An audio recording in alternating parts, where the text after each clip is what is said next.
Hey everyone, welcome to Locked On Lakers for Monday. Brian Kamenetsky, Andy Kamenetsky. Luka Doncic signs his extension with the Lakers, 3 years, $165 million. What does it mean for the Lakers now and in the future? That's next.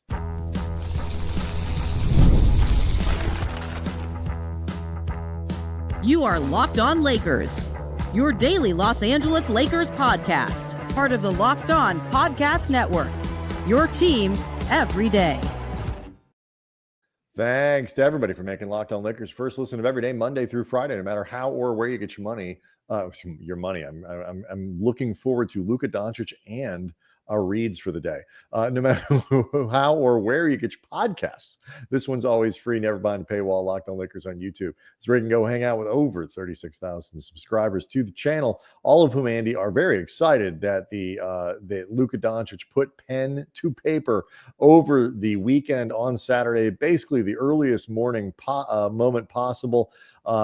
Great news for the Lakers. We'll unpack it all here in a minute. After, though, I tell you that today's episode is brought to you by Monarch Money.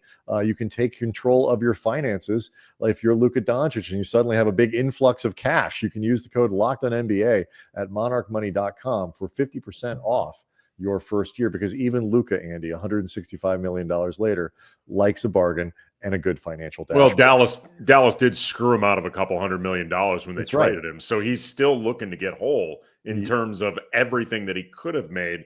And this is how smart monetary people stay ahead of the game. That's right. He's going to be able to have full visibility into this new contract that he's got.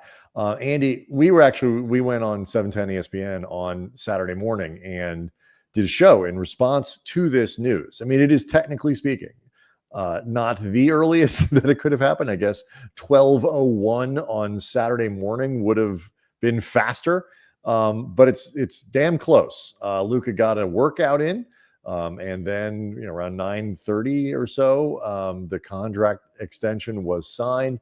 $165 million over 3 years. The third year is a player option that he is widely expected to not to opt out of, and then sign another extension with the Lakers, a new contract worth potentially about $420 million. So things are looking good for Luka, but really, Andy, things are looking good for the Lakers.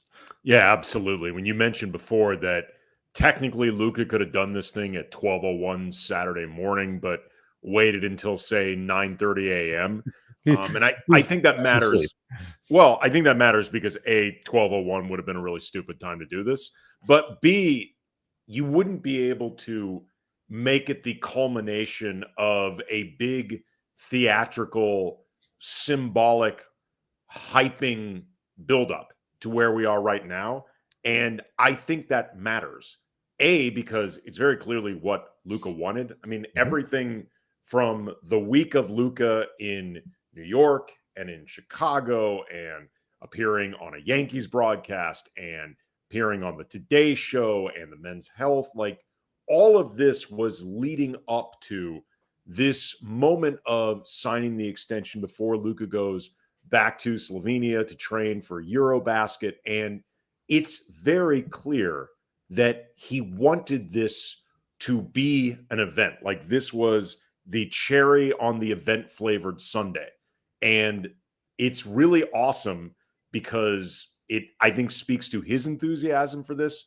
I think it speaks to him being cognizant of hyping up the fans and making them feel excited about the process of it. And it just feels like, I mean, we're going to get into how there were elements of this planned while he was still in Dallas and planning on still being in Dallas.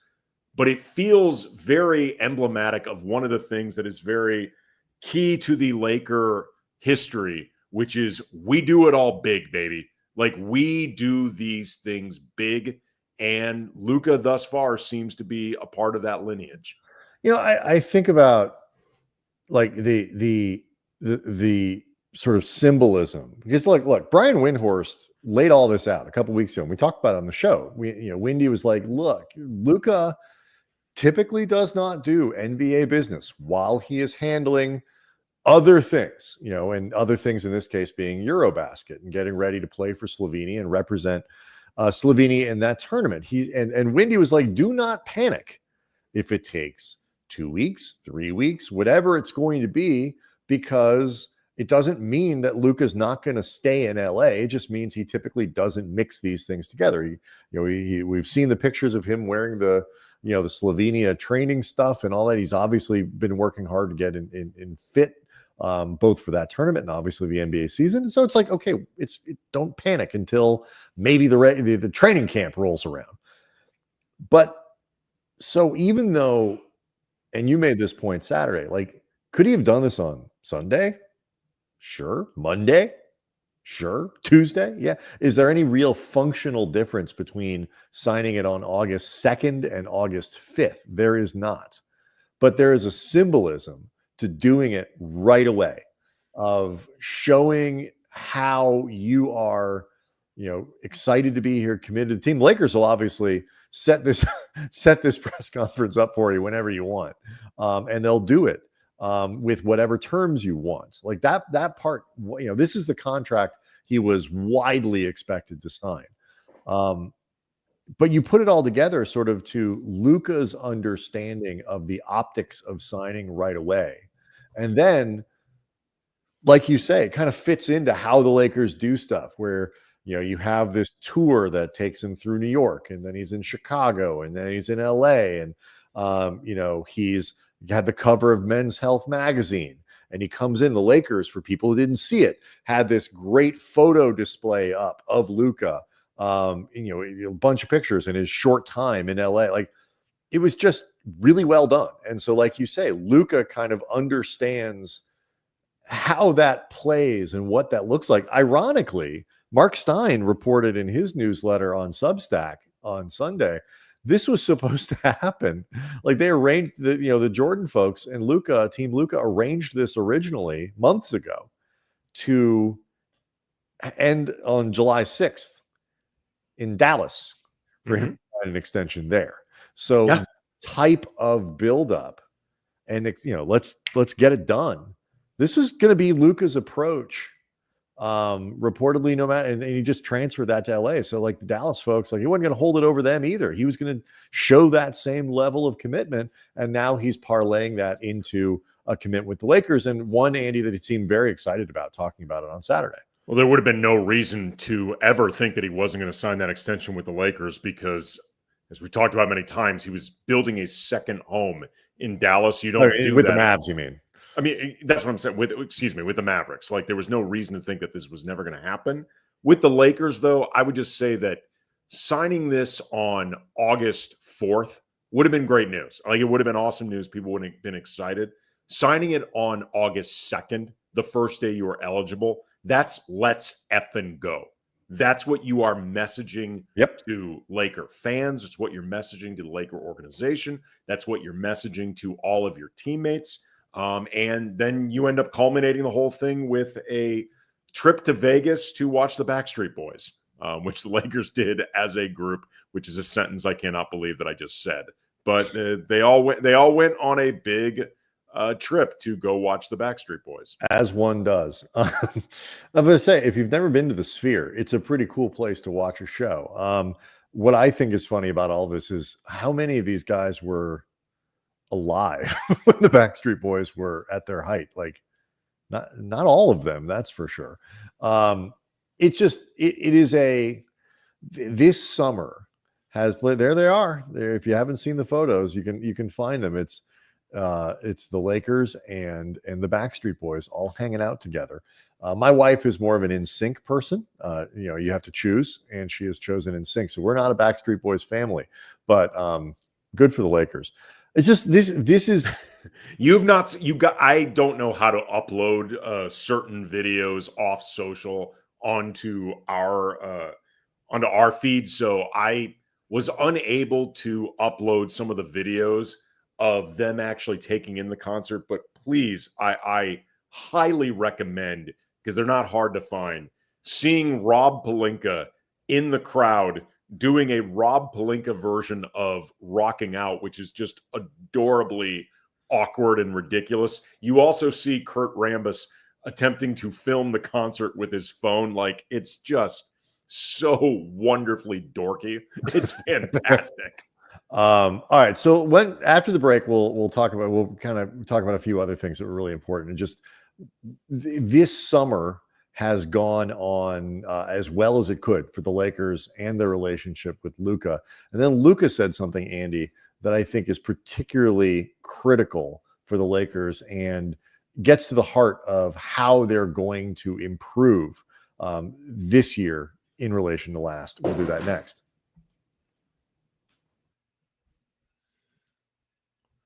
Locked On Lakers is brought to you by Monarch Money. Have you ever wished that managing your money felt easier? With Monarch Money, it can be. Whether you're growing your savings or planning a big purchase, Monarch puts you in the driver's seat. It's like having your own personal CFO, giving you full visibility and control over your finances.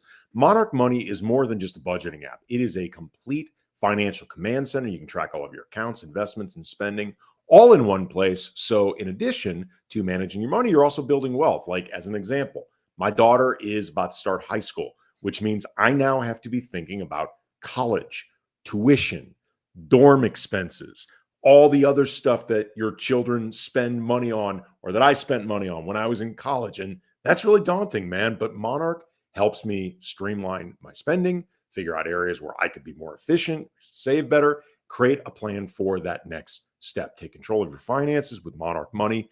Use the code LOCKEDONNBA at monarchmoney.com for 50% off your first year. That's monarchmoney.com, code LOCKEDONNBA for half off your first year.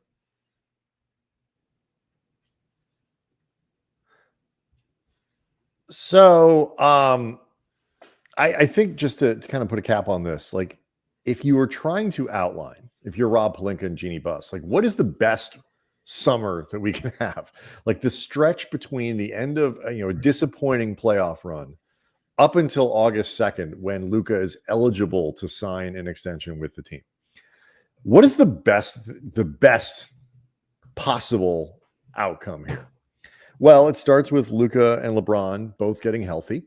Obviously Luka is not just gotten healthy, Andy, he's sort of transformed his body. So that takes care of that part of it.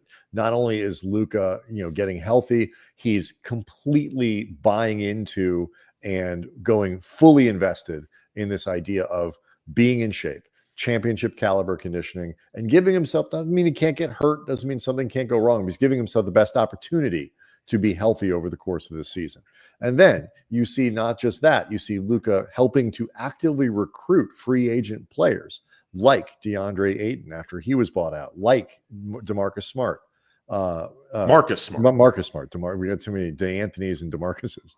Marcus Smart, DeAnthony Melton, and then who isn't coming here, and then obviously DeAndre Ayton. But Marcus Smart coming, and helping with that recruiting. Like, that's Luka getting involved. And then sign the extension, day one, you're in the building, get it done, go to Backstreet Boys afterwards. That part might not have been anticipated, but everything else, like, this is essentially how you would have drawn it up. I also like that so far the relationship between Luka and the Lakers, and particularly Rob Pelinka, has seemed really collaborative. And look, these relationships, if the one that Luka has with the Lakers goes on as the Lakers want it, there will be ups and downs to it, because for the most part, there are exceptions, but superstars and teams, there can be ebbs and flows to the relationship. We've talked many times about the relationship between LeBron and the Lakers, and we're going to get into that before the show is over. That has had its highs, that has had its lows, it's had the middles. Kobe spent 20 years with the Lakers. The highs were really, really high. The lows got really damn ugly. And there were more than one of them. You and I were in right in the middle of his trade request and, the circus of the 2007 offseason. And then there's been middle ground areas where Kobe was openly upset about them trading Lamar Odom for nothing and basically making it clear, guys better have a plan. There better be a plan. Sure. Or being upset about hiring Brian Shaw, not hiring Brian Shaw and going Mike Brown instead, despite Kobe openly wanting Shaw. Those are some of the middle periods. But at the end of the day, it was a very, very productive, successful relationship. But so far, it just feels like Luka wants to work with the organization and not necessarily pressure them into the things that he wants, but rather just tell them, this is what I want. Like, there's one of the things I kept bringing up leading up to the extension when people kept framing the idea of, well, Lakers better do X, Y, and Z because they got to get Luka to sign this extension. I'm like, they should know what Luka wants. Like, they should be in communication with him. And it appears that has been the case. And even when Luka was in Dallas, like, there were ups and downs in that relationship too, particularly between Luka and Rick Carlisle for a lot of time there. But even then, Luka had never really been one to necessarily pressure the organization into the things that he wants. It just seems more like he wants them to know what he wants, and then he will trust them to go get it done. And as long as you're not completely screwing up, it seems like for the time being, Luka would rather operate in collaboration than sort of through intimidation. And I think that's in the long run, that I think that tends to be more productive. Like it's important. Like, Luka isn't going to give the Lakers a break. It's not like he doesn't want to win right away too. Like, the 2027 plan, like, he's not gonna be happily punt this year and next year and wait for 2027 for the Lakers to aggressively make moves. He's going to expect them to be good over the next couple seasons. He was going to sign this contract with the Lakers, but it doesn't absolve them. He's excited to be here. He's excited to stay. He's excited for the future. It does not absolve them it's not a lifetime contract. No. And he will, if the Lakers get lazy, and I don't think they will. I mean, I can't guarantee that every move's gonna be good, but they're not going to get complacent. I mean, look, Rob does not have the luxury of being lazy. Forget the Luka piece of this. He's trying to make sure he keeps his job with the guy that's going to be eventually the full owner officially, Mark Walter. Like, Rob does not have, I mean, I don't think at least Rob has the luxury of complacency, even if you remove what Luka wants from the equation entirely. Yeah, I think that's fair. And so you look at it, and I think the drama doesn't go. There was drama in Dallas over these things. It's just going to look different, and for the time being, they don't need to engage in it, because right now, not only have the Lakers, got Luka to re-up in a way that really sends all the right messages, they actually have done a good job of improving the team as much as it could be done. Realistically, without moving pieces. Like, were there trades out there where maybe they could have picked up a player or two that in the aggregate are better than some of the guys that they got? Possibly. But you also have to balance that against rotation players lost. And the Lakers lost one rotation player in Dorian Finney-Smith and have brought on three. That is a really good ratio there. And the three that they brought on, especially Ayton and Smart, fill huge needs. Question marks, some caveats, and all that kind of stuff. And we know came with Luka's stamp of approval because he played a role in bringing them in. Yeah.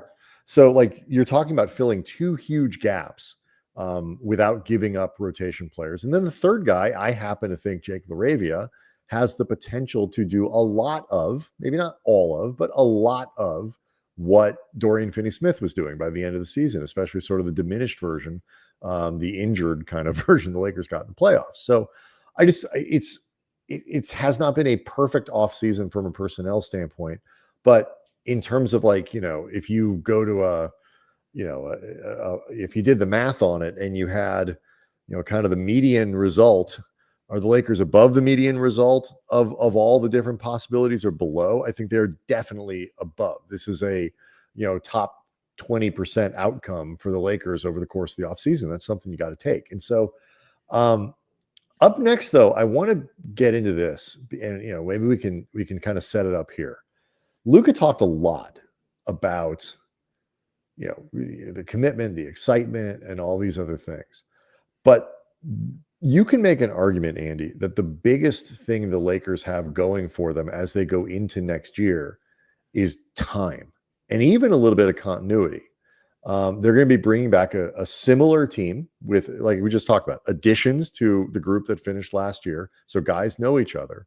And now they're going to have a full training camp and a full off season for JJ Redick to scheme, to build stuff, the coaching staff to decide what they're going to do, for Luka and LeBron to build up better chemistry, and have a real plan to utilize two of the smartest players that the game has ever seen.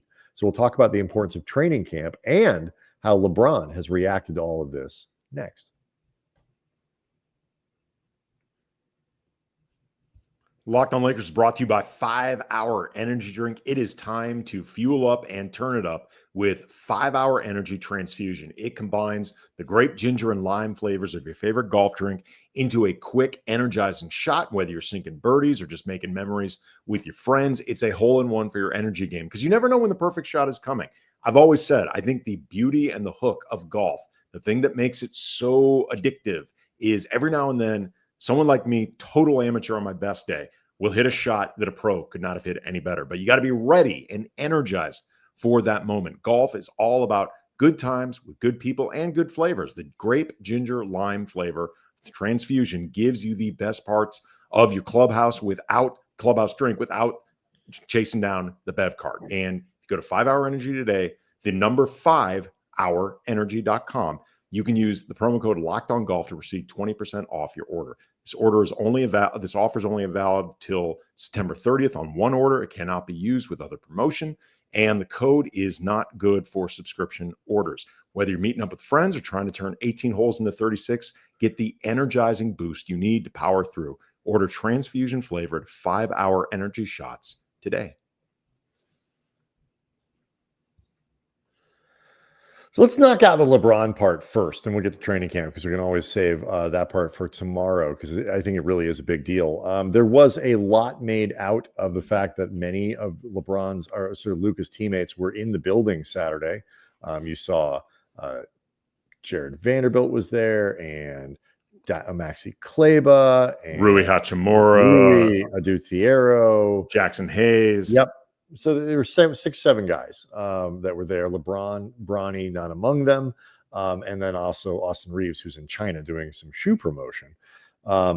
There was a lot made out of the idea that LeBron wasn't there. Mark Stein reported on Sunday that LeBron did, in fact, reach out to Luka via FaceTime. So they waved to each other, and they got to see each other's smiling faces to congratulate him and talk about the contract and all that kind of stuff. So the two of them have been in communication, and it just says to me, Andy, that there is certainly a maybe desire among some people for the drama to extend, at the very least, to something between Luka and LeBron themselves. There is just no credible indication anywhere that anyone has reported that those two have a problem playing together, that they don't respect each other, that there's anything but great enthusiasm for the on-court pairing. That's what all the reporting has been. There's not been anything to the contrary, and we can all move along because FaceTime. Well, you can move along in terms of trying to speculate about any tension between Luka and LeBron. Said before, do I think there's some tension that's lingering between LeBron and the Lakers? The answer is yes.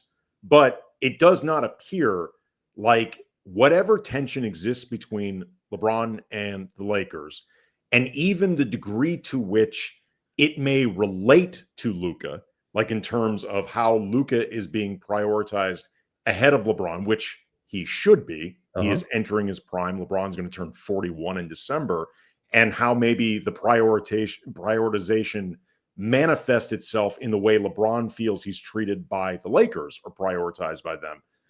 But that's not the same thing as Luka being resented by LeBron.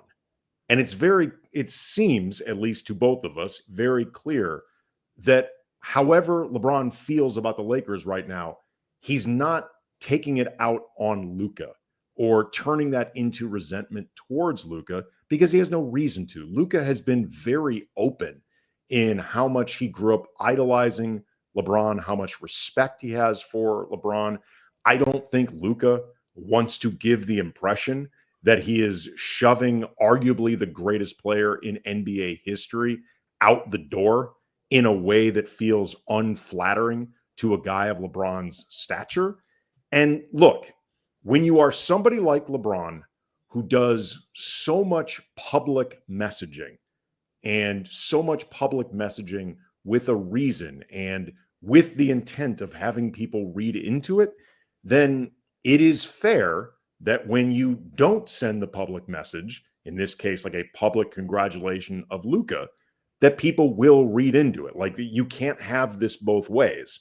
But just because people are reading into it doesn't mean there is something to read into it. And in this particular case, I don't think there is anything to read into it. I think the other thing to remember here that's really critical is there is a temptation to sort of think of LeBron's demands, and I put demands in air quotes, but LeBron's demands to maximize this opportunity, go all in, to make sure the Lakers are doing everything they can to be as good as possible in the right now, because he doesn't have 5 years to build something up, or 3 years or whatever. I mean, maybe he's got a couple. I think that's reasonable. He could probably play a little longer than that if he wanted to. But realistically, you're looking at this year, maybe next year, maybe one more after that. Doesn't have a lot of seasons to give away. So yeah, I want to be in a winning situation. Luka has said, just I'm signing here, but I don't want to wait to be competitive. I want to be competitive. Well, you know what? If you're LeBron James, you know what helps you be really competitive? Playing with this, especially this version of Luka Doncic, who very well may ascend again into that conversation about the 2 or 3 or 4 or 5 best players in the NBA, which he slipped out of last year. If you're Luka, do you know what helps you win right away and keeps you competitive? Having a guy who's a second-team All-NBA player with the vision and the strength and toughness and the incredible basketball IQ, one of the few guys around the league who kind of matches yours in LeBron James. Like, there's this temptation for some, I think, to put these things at crosshairs all the time, when reality, there's a ton of overlap in the Venn diagram of LeBron wants to be competitive, Luka wants to be competitive, especially when you're talking about this season. Beyond this season, maybe those paths diverge. But for this season, those guys have a mutual interest in working together and making the basketball as fun and creative and exciting and successful as it possibly can be. We had a comment on one of I don't remember if it was the quick reaction show that I did to Luka signing the extension or the show before that, but from Shaq Kobe Magic, AK, is it not a big red flag that LeBron is not even present on this important event of the Luka's extension? I guess LeBron will not retire as a Laker. And I responded, not really, to be honest, regarding it being a big red flag. There were already questions about whether LeBron will stay with the Lakers beyond next season, and I think those questions are legit. But I also wouldn't jump to the conclusion that missing Luka's presser means LeBron's already made up his mind. If for no other reason, then LeBron is smart enough to realize he may not have a better option than the Lakers to check as many of these boxes as possible. A competitive team, much less with a teammate who's actually better than LeBron, high salary, proximity to family, and outside business ventures. How many other teams can offer as many or more than the Lakers? That number ain't high. As such, even if LeBron isn't thrilled about everything with the Lakers right now, and I suspect he's not, there may not be a more preferable situation out there. As such, while I definitely believe LeBron is leaving, I definitely think LeBron leaving in 2026 is a live possibility. I would slow down before declaring it a done deal, especially since there's no indication of tension between LeBron and Luka. Yeah. And I just think that's really important to remember. Like, do I think it is possible that LeBron is unhappy with certain things about the Lakers? Yes, I've said as much many times. Do I think LeBron will be weighing his options other places? Yeah, I think he will. But this relationship between LeBron and the Lakers has often been a fairly transactional one. That's not to say that I think LeBron has not cared at all about being a Laker or has taken no pride in being a part of this franchise, because I don't think that's true, particularly in 2020 when LeBron very, I think, sincerely and very openly shouldered the burden of trying to carry the franchise through Kobe's death. Like, that was something that he talked very publicly about, I think very emotionally and very heartfelt. And he led a team that was very openly trying to win a championship in Kobe's memory. But for the most part, I think the relationship has been fairly transactional and kind of like a marriage of convenience, which may not be that inspiring or exciting to fans. But the flip side is, if you need to make it work, it can be easy to put aside certain things or even certain emotions when you know it's just kind of transactional. This is what it is. This is the best situation because of X, Y, and Z. So I'll make it work, as opposed to really getting emotionally caught up in it. When I look at it this way, like LeBron did, to your point, like LeBron didn't show, like he wanted to play in Los Angeles, and like that the Lakers were in Los Angeles made it even better. Like I get to join the Lakers and I get to play in Los Angeles, and I'm going to join the guy's a student of the game. He understands the history, and I think that was exciting. Let's say there were two teams in LA, and one of them was the Charlotte Hornets, and now they become the Los Angeles Hornets. You take the Lakers, and they have been and always been the Charlotte Lakers with all of this history. And what a great thing. Like, do I think LeBron would currently be playing for the Charlotte Lakers because he wanted to be a Laker? No, I do not. I think he would have picked the best of the two LA teams, or he'd be playing in San Francisco and like commuting. Like that's what he would have done. So yeah, there's a certain transactional nature to it. But I think what Lakers fans get really excited about, and like the LeBron thing, there's always been a section of Lakers fans who have not been all in on LeBron. Even when the team is winning, like LeBron has held up his end of the bargain from a performance standpoint. There's no question, but it has been some drama, and there have been some ups and downs, and people don't like the resentment. He never has, was never quite felt, like one of us, so to speak. And it goes back to the long rivalry between Kobe fans and LeBron fans when both of those guys were active. The Nike puppets. Yes, we were promised a finals that never happened. I think, and you pointed this out on Saturday, like the Lakers for the first time since Kobe have a star in his prime who Lakers fans can kind of rally around and feel like, okay, yeah, he was somewhere before he got here, but he's going to be here for a decade. He's going to be our guy. He is a young guy that we can build around. He's in his prime. We're going to bring more guys. Like, he is an era that Lakers fans can get excited about. And not just a star that can be theirs in his prime, because to that point, you're describing Anthony Davis when AD got traded over here. Yeah. But the difference between Luka and AD is, as great a player as AD was for the Lakers, and you and I think, stood up and took up for AD more consistently than a lot of people that cover this team. I would agree.